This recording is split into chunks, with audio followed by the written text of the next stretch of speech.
Tammy, two things. You said, well, one, the faster we get away from humans just being male and female, the quicker we can get rid of these arguments. 1 in 1,000 people born in this world is born intersex, meaning born with both male and female genitalia, insides, chromosomes, whatever the specific definition, I don't have it right now. That was celebrated and honored in our indigenous communities versus in white supremacy and colonialism being covered up, doctors making the decisions for parents, parents never telling their children that you were born one way or the other, making the decision for them. And then two, I loved how you said, I'm gonna call a spade a spade. I used to be a very ignorant person. I was ignorant because I was brought up in the church, and the church taught us to judge and to diminish anybody who we deem sinners, but mainly anybody who was in the LGBTQ space, especially gay people. And so even after I came out, and I have all the love for everybody now, Christian, I really had phobias against drag queens, feminine men, and transgender folks. When I realized that that was my issue, I said, I need to face my bias. And so I went and volunteered at TransCon, which is a conference in Florida that connected people in the transgender community. And I had beautiful conversations with people, made amazing friends. And so in order to help push past these laws, a lot of these lawmakers need to face their biases and start building relationship with whom they fear and build relationships with others. That is the only way we get across, because what you don't know, you can't empathize with. And if you can't empathize with, you can't write laws to protect. Yeah. You need to get together with those that you fear. I love that. But while you sitting up here talking about the church, I cannot let it go untold that you yourself are a minister, Mr. Benjamin. Yes, I am. And when I came out, I kind of broke the internet a little bit. I wrote an article in the Root entitled, I'm Black, I'm a Minister, and I'm Gay.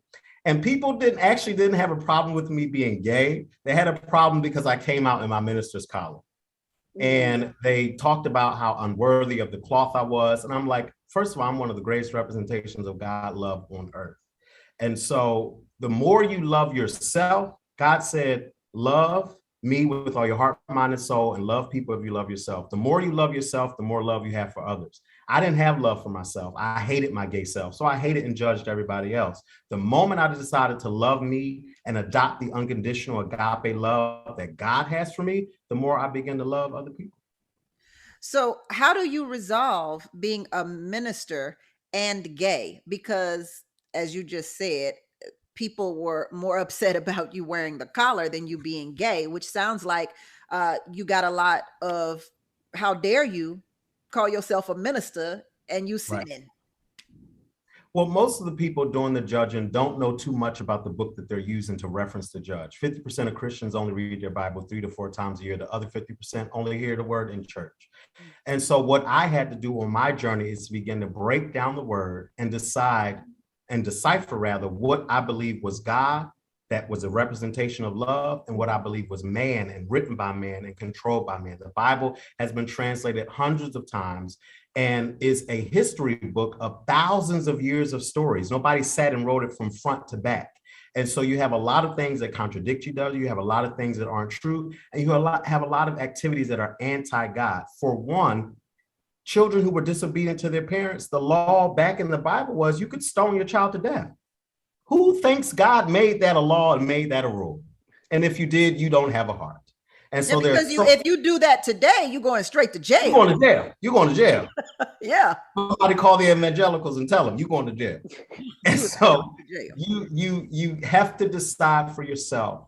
And anything that is anti-love is absolutely anti-God.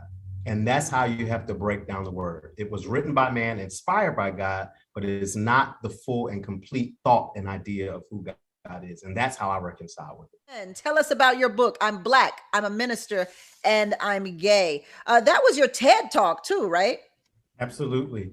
And so I take you on the journey of my change of heart, right? How I was born, how I was raised, but then why I decided to accept my full self and reject what came from toxic religion. I break down religion, right? How the word came together, why things are the way they are, colonialism, white supremacy, how it impacted us as Black people and destroyed how we connected with one another, how white Jesus that we see was actually an image of the artist's boyfriend. And so I just present facts. I present facts, right, that are undisputable, that help people disarm the rhetoric that is used to keep them from loving themselves. I'm helping homophobics get over being homophobic. I'm helping people who are a part of the LGBTQ love themselves much better. And I'm arming people with the word and giving people agency to stand up for themselves and say, God is not a big, bad, scary wolf. God actually made me on purpose with a purpose and loves me. And I'm going to be exactly who God called me to be. I love it. God is not a big, bad, scary wolf. Did I get that right? Though that Yes, absolutely. Yeah. Somebody said, God is not the author of confusion. I said, you're right. Humans are the author of confusion. God didn't do this. Humans did this. Humans are the author of confusion. My God. I'm interested But you in can knowing. check me out at imfreeforme.com, www.imfreeforme.com. Give us one word, Benjamin. How can we support? 2, be love. Be love and we'll be all right. Be love and we'll be all right. And it's been all right on the Tammi Mac Show tonight. And you can join us again right here on Fox Soul. Fox Soul, and follow at Fox Soul to find out what time's the show. This week, we're Monday, Wednesday, and Friday. Next week, Tuesday and Thursday. And until then, it's a blessing to be in your box. Bye, y'all.